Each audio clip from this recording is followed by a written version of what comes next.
Hey guys, welcome to Yesterday's Coffee, the podcast where we cover fitness, nutrition, and business all over coffee that may or may not have been brewed yesterday. My name's Kyle, this is Alexa, and today we are covering the basics of building muscle. So if you tuned in last week, we had some basics on fat loss. So this time around, we're going over probably the second most common goal, which is actually building muscle. So today we're going to be covering a number of things from expectations, basic nutrition tips, as well as training tips for all of you that are actually looking to build muscle as a fitness goal. So I think leading things off, the big thing we need to get out of the way is how fast can you build muscle? Absolutely. So, I mean, it follows fat loss, right? Right. In terms of people think that they can just throw a bunch of calories in and ramp up their training and that they're going to just put on, 10 pounds of muscle in a couple weeks and call it a day. Oh, yeah. And the idea that I've got this mass building goal and I'm going to put 20 pounds on in the next 6 months. Is that realistic? Is it not? So that's something we're definitely going to cover today. And to really put this out there, if you have a solid year of focusing on building pure muscle mass, I would say that 5 pounds in a year is awesome. Yeah. It definitely depends on where you are starting from, right? Sure. Like people who are fairly new can make a lot more progress in a quicker amount of time than someone who's been training for a year or a couple years. That's absolutely true. Yeah. So if you're brand new, you could probably put 10, maybe 15 pounds on in that first year. Like we're talking year here. We're not talking like a couple of months. Yeah. This takes more time than people think it does. Takes a long time to do, but the longer you've been training, the closer to that 5 pounds per year becomes more of the realistic number. So that's what you consider to be a good amount then. Mm-hmm. Is, for someone who's a little bit more seasoned, which are typically the people who are looking to put on size, about 5 pounds in a year. In a whole year, yeah, that's a really solid number. Now, I'm not talking about 5 pounds just going up on the scale. So right. There's a big difference here. So how much weight would you say that's going to go with that 5 pounds of muscle? So it depends what you're doing overall. If you're trying to build up and then cut down and see that net gain of maybe you go from 200 to 205, that's certainly possible. But you're not going to just see only 5 pounds to build 5 pounds of muscle. So whenever you're building muscle in general, you're always going to be accruing some sort of fat mass too. Sure. So there's no way around that. You can try to minimize it as much as possible, but there will always be some sort of spillover there just because you need to be in a caloric surplus to do this. Absolutely. So if someone's measuring their weight weekly, what would you expect to see if someone was, bulking or building mass the right way? So I typically shoot for maybe a half pound a week, maybe up to a pound a week. Mm-hmm. So this is a little bit less than you might see if you're actually targeting fat loss, right? Because last time we talked about maybe like 1 to 3 pounds of fat loss per week. Well, we definitely don't want to push much more than a pound per week with weight gain, just because that's going to be a much higher percentage of fat accrual that you're putting on in addition to just adding pure muscle mass. Sure. So is it possible then for someone to build size and build muscle but still maintain a relatively lean physique? So like if I want to keep a 6-pack, but I want to put on mass, what should I expect when it comes to changing my body that way? Relative is definitely the big term there. Keep a 6-pack? Probably not. So if you're really invested in actually putting on substantial muscle mass, and by substantial I mean I'm still talking that 5 pounds per year. Yeah, that is substantial. over the course of time, then you really do need to take some time out to focus on that and have your calories set up in such a way that you are gaining muscle and you are gaining weight over the course of time, and maybe letting go of that shredded six-pack appearance. Like, I know it's kind of the sought-after thing of, I'm just going to lean bulk. And the truth of the matter is, you're not going to really be able to put on too much appreciable muscle mass if you're not fueling that goal. So does lean bulking exist then? Not really. I mean, again, lean is a relative term here. So body fat percentage wise, one of kind of the sweet spot for most people that I tend to see is around 10 to 15% body fat tends to be that range that works for most people for building muscle at a solid rate. Mm-hmm. And so this also isn't a means to go and just get huge and blow up fat-wise, because there is a point of diminishing returns. Sure. And so when you get typically past that 15% body fat mark, that's where that additional weight that you start piling on begins to be a much higher degree of body fat than it is muscle mass. Sure. So if I've got, a solid 20 plus pounds to lose, it might not be a great thing for me to just jump into a bulk to build muscle before that point. Yeah, maybe not. Again, it's a case-by-case basis with, should you go fat loss first? Should you go muscle building first? If you are on that higher end of the body fat percentage, then I would definitely say maybe lean out first and give your body a little bit more insulin sensitivity and be able to utilize carbs a lot better before getting into kind of that massing phase of bringing your calories back up. Sure. So in terms of what you should be eating then for a bulk, what does that look like? We know that we need to be in a caloric surplus. Mm-hmm. We know we need to take in more calories. Yep. Which, when we realize that we may not keep our shredded appearance, I think we can become a little bit more detached. Because I think that's the problem, is people don't want to throw too many calories in because they know that that's going to result in them maybe looking a little bit fluffier than they want to. Yeah, absolutely. But you have to be in that caloric surplus in order to start building mass, mm-hmm. right? Right.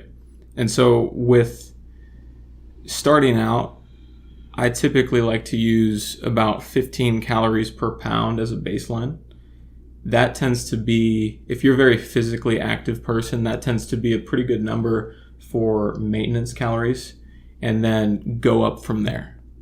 So 15 calories per pound. If you're 200 pounds, you're looking at 3,000 calories as kind of a maintenance standpoint. Mm. And then from there, I like to go maybe 200 or 300 calories over that and see what that type of caloric intake looks like and how my weight is affected week to week. Sure. And so that's going back to that rate of progress we talked about before of the half pound to pound a week. If I'm doing, in this case, 3,200 calories per day, and then I start to see that half pound per week, then I'm going to stick with that for as long as that works for me. If not, if I'm not seeing enough, then I'll bump it up another 200-300. And conversely, if I do start to see like maybe a pound in that first week or a pound and a half, then I might scale it back a little bit. And so where are those extra calories coming from then? Primarily from carbs. So I like to set my proteins and my fats at a spot that is largely related to a person's overall weight. So you have your essential fatty acids that somebody needs because they can't be made by the body. You have your essential amino acids, same thing, they can't be made by the body. So you've got to provide those with the diet. And those tend to be highly relational to body weight. And so especially protein, if I've got somebody that's trying to build muscle, I'm definitely recommending at least 1 gram per pound of body weight of protein, all the way up to maybe even 1.5 grams at the absolute max. I typically don't go that high, maybe 1.25 grams per pound is kind of the range that I tend to stay in.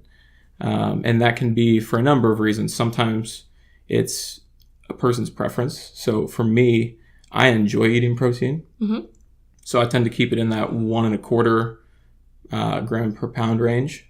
Somebody that maybe doesn't like it as much or has a hard time getting all the calories in, I might keep it closer to 1 gram per pound and then try to fit the other calories in from either mostly carbs or maybe even some more fats, just for more highly palatable foods to help get the calories in, if that is a limitation. Sure. So just like when we were talking about fat loss, we kind of have a set amount of protein and a set amount of fat relational to someone's body size. Yes. And, maybe their normal habits and their preferences. Mm-hmm. And then those carbs change based on their activity type and activity level. Right. So since we're probably pushing a little bit harder and adjusting our training during a bulk, our carbs are going to be the thing that we probably manipulate the most to give some extra energy and some extra materials and kind of signal to the body that we're trying to build more. Yes.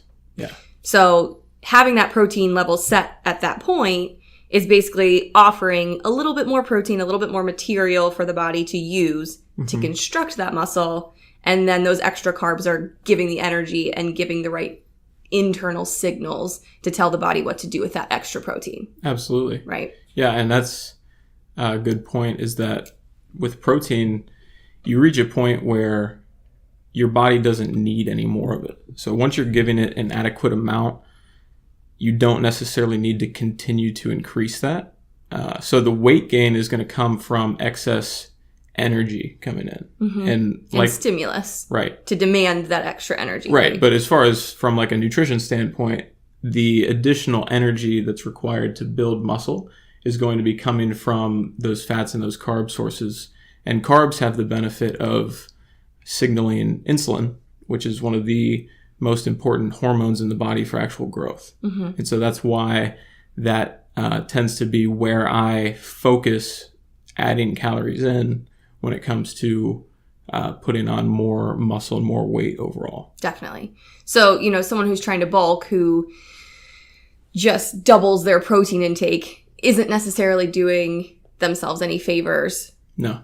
Because at a certain point, that protein becomes less usable than those carbs or those fats might be. Yeah, and that's actually a pretty common misconception, is that if I start eating a ton of protein, I will start putting on a bunch of muscle. Yeah. Right? It's not how it works. And it's really has nothing to do with it. In fact, there are a lot of times where I will have my clients on more protein overall on a fat loss diet than I would when they're actually bulking. Sure. And that's primarily because when we're in that fat loss mode, we're trying to hold on to as much muscle tissue as possible and provide enough nutrients there that the body is getting rid of primarily fat and holding on to the muscle. Definitely. Whereas when you're in that caloric surplus, you don't really have to worry about protein degradation to that level, because you've got this surplus of energy from your fats and your carbs. And so the protein is just there as that building block for the muscle tissue, but it doesn't need to be overconsumed. Sure. Well, I think it's also important to mention that, protein structurally is made of amino acids, and there are amino acids in most of the foods that you eat. So even though protein's a concentrated source, your body can convert some other things or break down some other things in order to offer building materials to a muscle. Yeah. And if you overconsume protein anyways, your body's just going to convert it into a carb. Yeah. So there's really no reason to do it. You kind of sit in that 1 gram per pound, 1.25 maybe.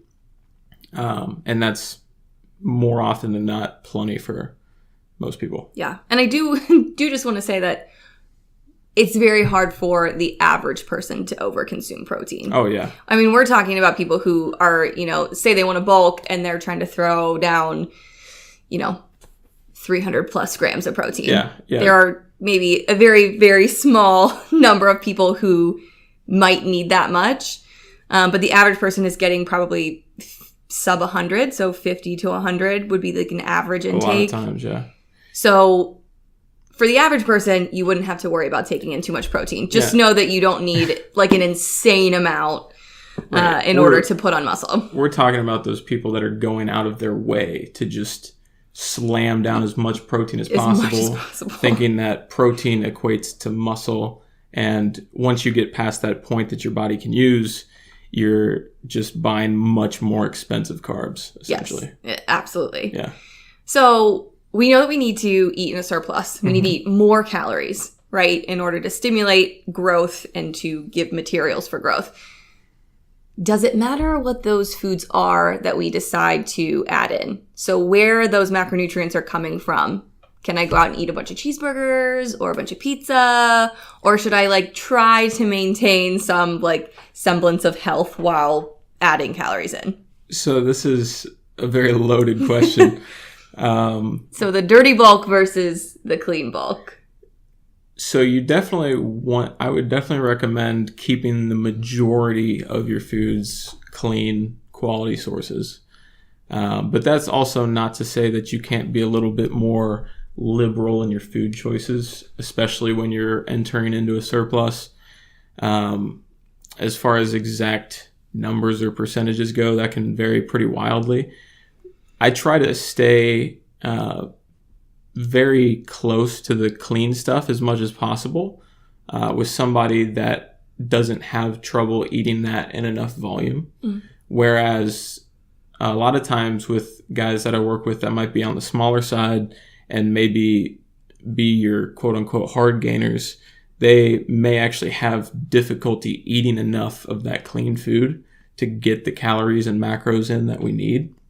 And so that's an instance where we might actually target more highly palatable foods to just allow them to consume the calories that they need. Because if you're stuck under your calorie and macro requirements just because you're eating nothing but clean food, while that's great from a health standpoint, if your goal is building muscle overall, you've got to find a way to get those in. Sure. And so there might be more of a necessity to actually include more of those less clean foods. And that can be done a number of ways, whether you're incorporating that each day in smaller amounts, or maybe you have a cheat meal once or even twice a week, sometimes even more than that. Again, it comes back to the rate at which you're gaining each week. One thing you definitely want to consider covering your bases for are your micronutrients. So micronutrients matter so much. Yeah. This is such a highly debated topic. But I think the biggest piece that people miss when they think that you can just be super flexible, or if you practice if it fits your macros, is that your body does have a baseline of needs when it comes to vitamins and minerals. Mm-hmm. So yes, it may be possible to gain a significant amount of muscle eating, fairly quote unhealthy foods. But there's going to be a certain point at which your body starts to noticeably miss certain nutrients. Mm-hmm. So not to say that you can't include a Pop-Tart or two in a balanced, well-rounded diet, but trying to get all of the nutrients that your body needs, I think, is the most important overall. Yeah, and you need those macros to function properly. Yeah. So in order for your body to send those signals that say, we want to build muscle, a lot of those micronutrients are needed for those reactions. Yeah, absolutely. So you can't forget about those. So as long as you're covering your macros, your minerals, everything like that, and you've got the quality foods coming in for the most part, there's definitely room to include some more of those fun foods that you just really enjoy that wouldn't necessarily be on the top of any health chart. Sure. But can certainly be fit in if you're keeping that rate of gain pretty similar to those ranges we were talking about. Absolutely. So I think as long as you're trying to stay within those goals roughly, you're okay. Mm-hmm. You just have a little bit more wiggle room on a bulk than you might on a fat loss program. Yeah. And one thing I really want to bring up too are mass gain powders, because this definitely falls into that. And I kind of have two different feelings about mass gain powders. The first is that they are very expensive for what they're actually offering. Most tubs of mass gain powder will run you $50-$60 and there's 8-9 servings in it. if you're actually using it as the serving size dictates.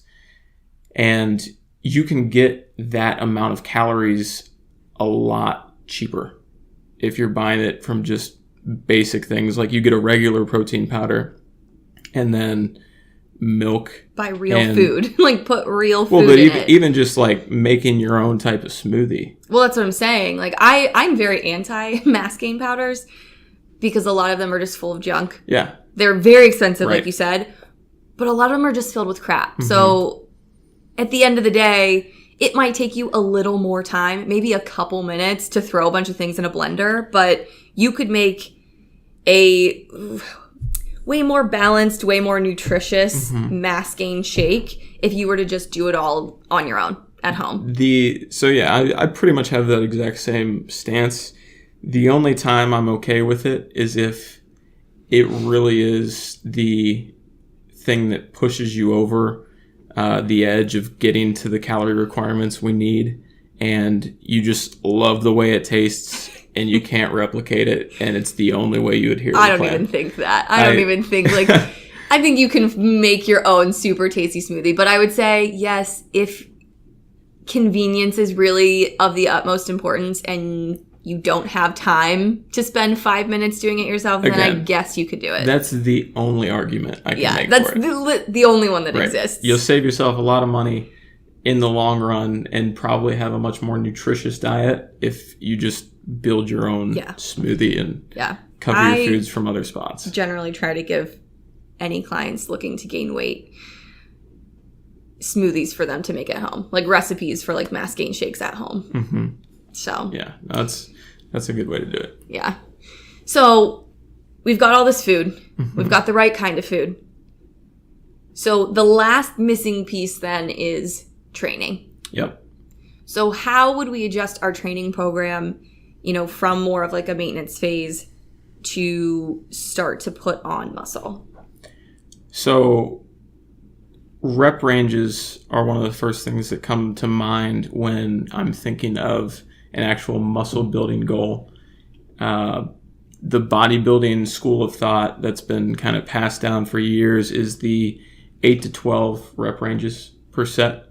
And that tends to be a pretty good spot to stick. Not to say that you should only train in those ranges, but if you're looking for a very easy guide, that's a pretty easy spot to start. But if you want to get a little bit more technical with it, what tends to be eliciting the most growth in muscles overall, and this actually varies from muscle to muscle, which is pretty interesting, is actually the amount of time that muscle is under load or tension, so time under tension. And that time frame tends to be from 40 to 60 seconds. So really quick, what exactly is time under tension?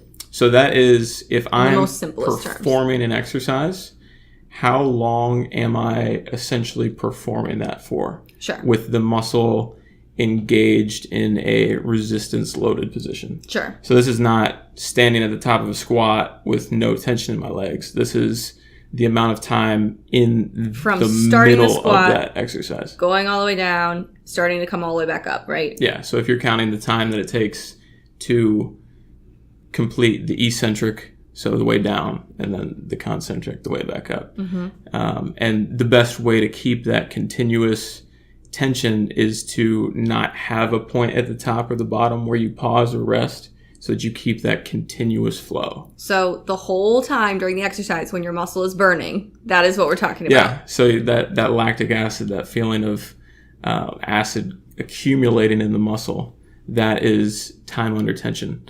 And so you can go a number of ways to get to that duration. So you can think of it strictly from a reps perspective, but oftentimes people are performing reps as quickly as possible. So you've got to either increase those reps to get to that duration, or you've got to employ some tempo mechanics. Sure. So you've got to slow down the exercise. Yeah. So especially controlling the eccentric, maybe taking 3 seconds on the way down for each exercise. Even that tweak right there is going to elicit a major change.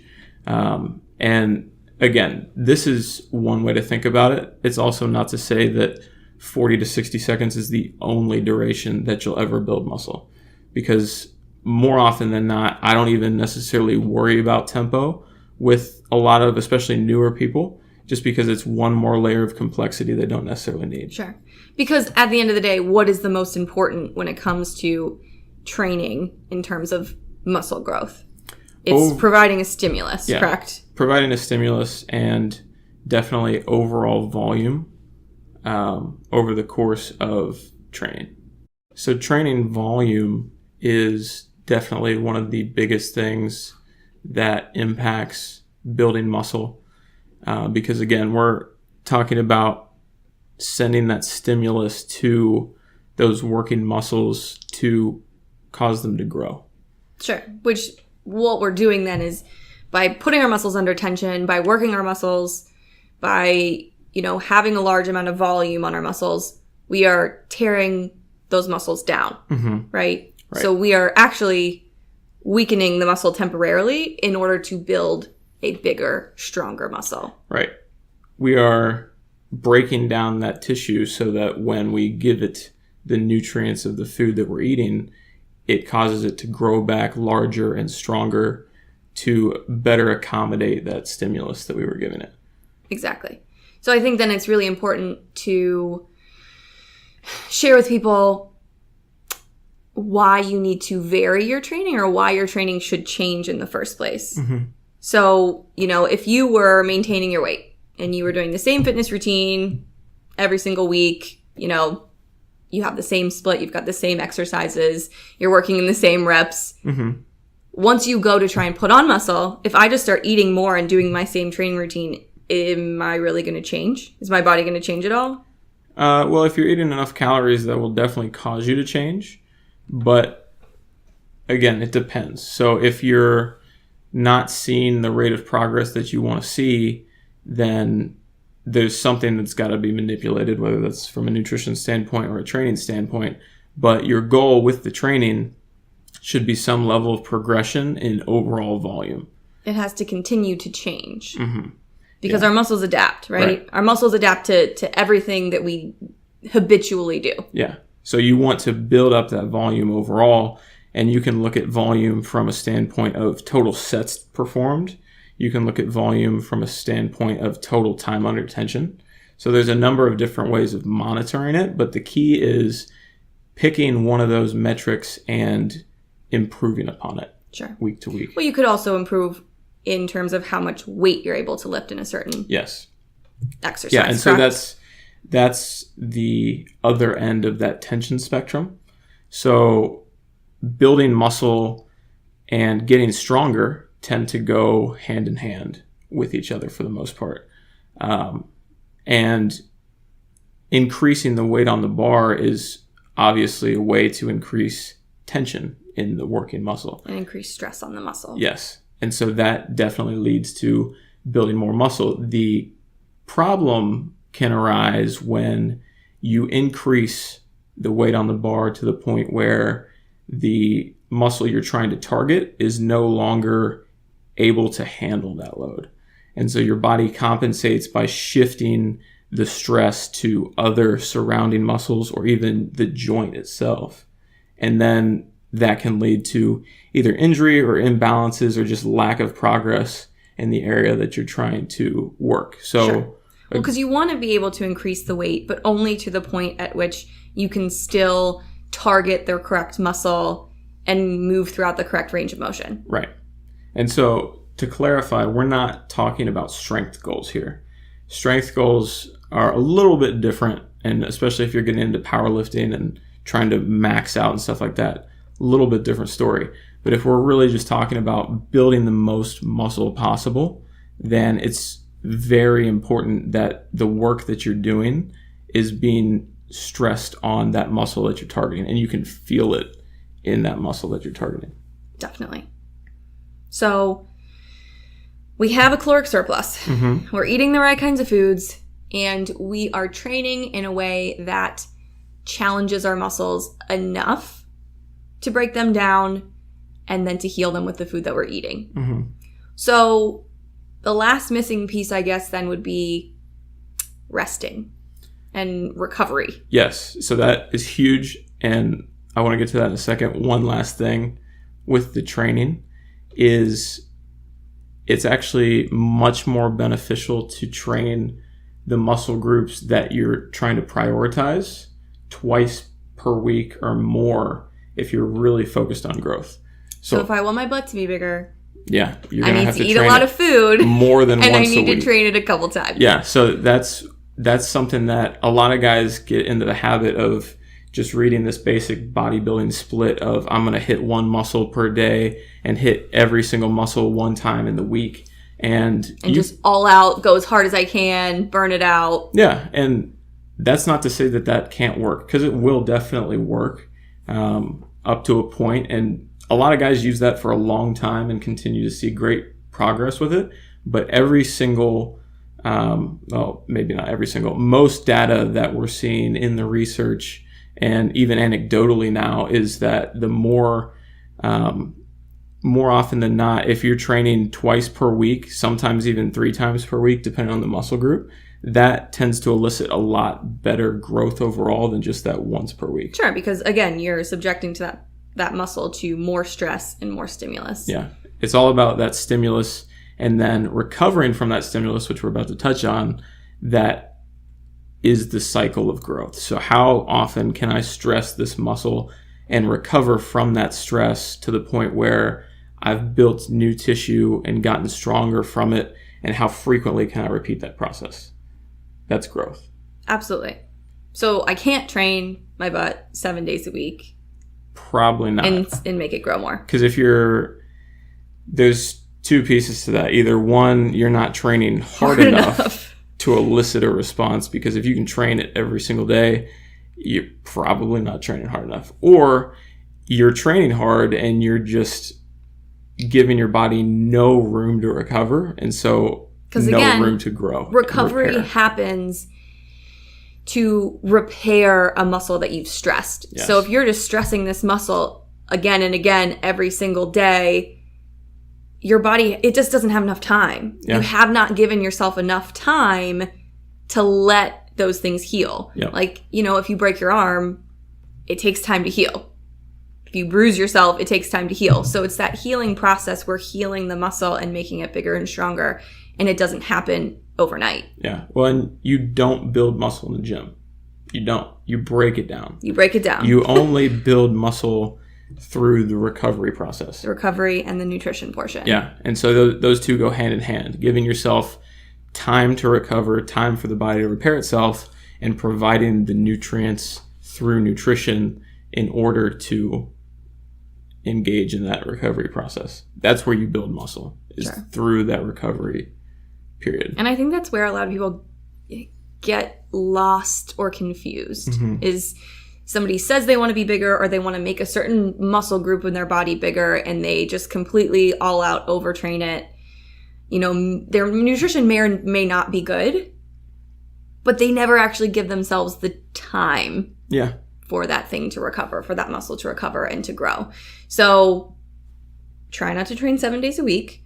Try to give yourself a day or 2 off, but also like using a split would be helpful. Yeah. Right. So like a body part split. So training different body parts on different days. Yeah. And finding that balance, especially if you are trying to target things twice per week and then give yourself some off days.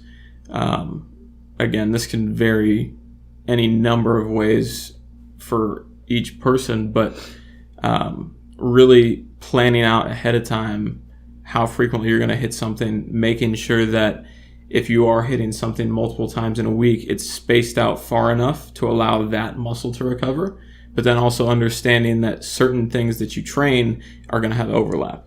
So if you're doing a lot of heavy squatting and a lot of heavy deadlifting, your lower back is going to be getting taxed in both of those sessions. And then if you throw an additional back training day in there, you've got to understand that that's even more stress on there. So being able to pick the right exercises within those training days as it relates to the other stimuli that are coming in is what building a balanced training program is all about.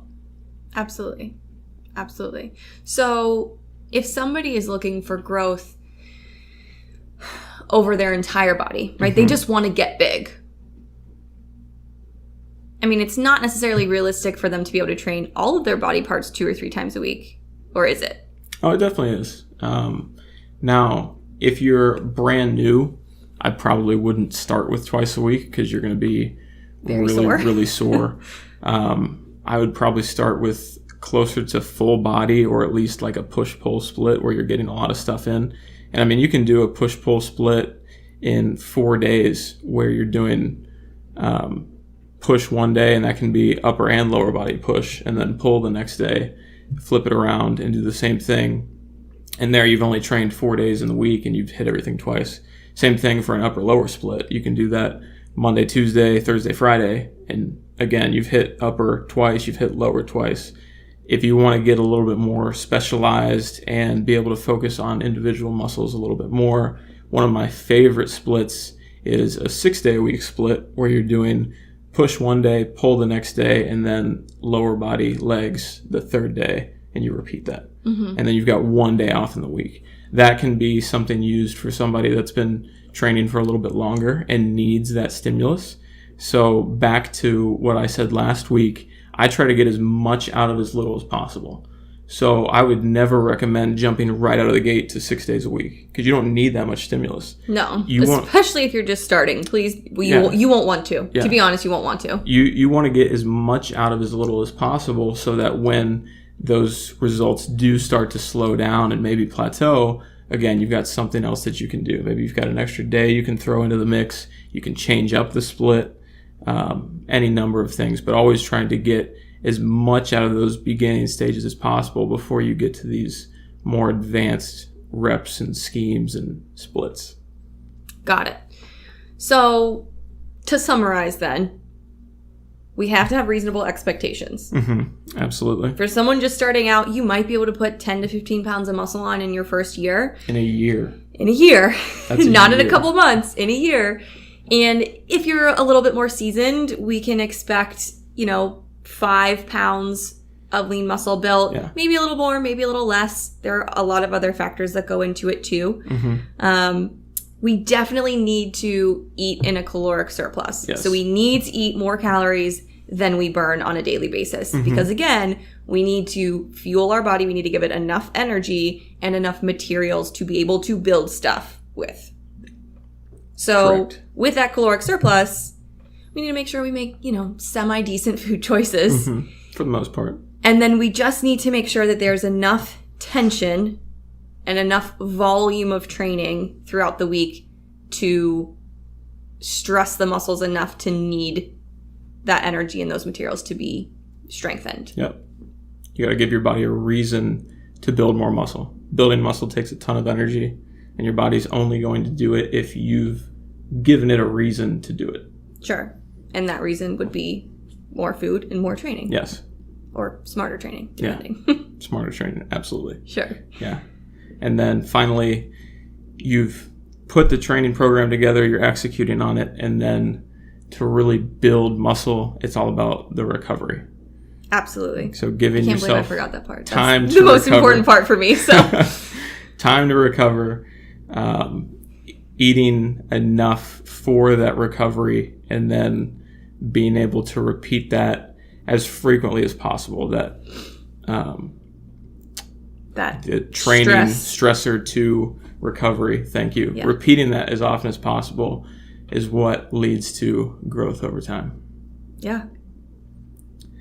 So, anything else? I think we covered it pretty well. So, thank you guys for listening. If you have any specific topics that you'd like us to cover, please reach out to us. You can find me at HypertroFit.com. You can find Alexa at therootedrd.com. And we look forward to talking to you guys again next week. See you next week.